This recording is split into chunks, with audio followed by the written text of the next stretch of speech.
Hello everyone. Daily current affair in 5 minutes में आज पहला न्यूज़ है कि FIH junior hockey world cup जो 10 दिसंबर को चेन्नई में खत्म हुआ, जिसमें कि गोल्ड मेडल जर्मनी ने, सिल्वर स्पेन ने और ब्रॉन्ज इंडिया ने जीता।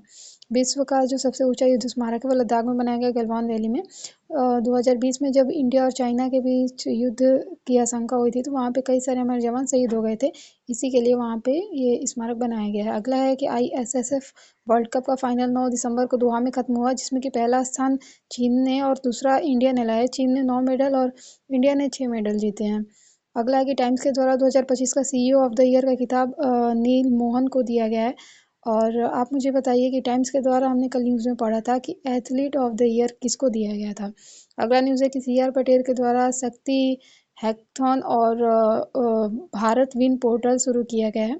इस पे भारत विन पोर्टल पे लोगों के द्वारा सुझाव दिए जाएंगे कैसे हम भूमिगत जल को बचा सकते हैं। और जल शक्ति हैकथॉन में कंपटीशन होगा और जिसमें कि लोगों के द्वारा सुझाव दिए जाएंगे कि कैसे हम स्वच्छ जल को रखें और जल को बचाएं, भूमिगत जल को। और उसमें जो जीतेगा उसको पुरस्कार भी दिया जाएगा।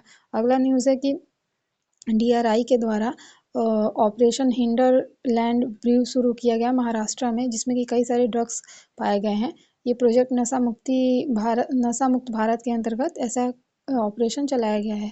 और ये NDPS एक्ट 1985 का अक्सर ये एग्जाम में इसका ईयर पूछ सकता है हमसे।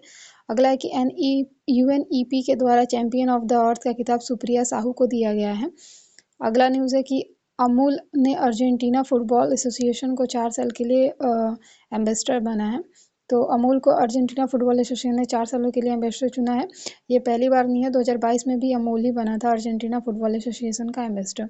अगला न्यूज़ है कि इसरो के द्वारा USA की ब्लू बर्ड 6 जो कम्युनिकेशन सैटेलाइट है उसको सतीश धवन स्पेस सेंटर जो कि आंध्रा में, वहाँ से लॉन्च किया जाएगा LVM रॉकेट के द्वारा। LVM रॉकेट को और हम किस नाम से जानते हैं ये बताइए।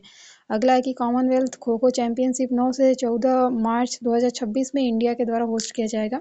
अभी ये फिक्स नहीं है कि कौन से शहर में होस्ट किया जाएगा।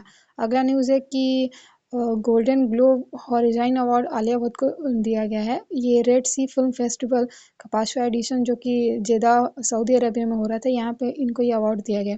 ये अवार्ड आमिर खान को भी दिया गया था।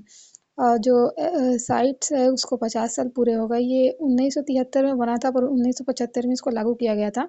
और इसका जो COP20 का जो बैठक होने वाला है वो समरकंद उज्बेकिस्तान में होगा, जिसमें 185 देश पार्टिसिपेट करेंगे।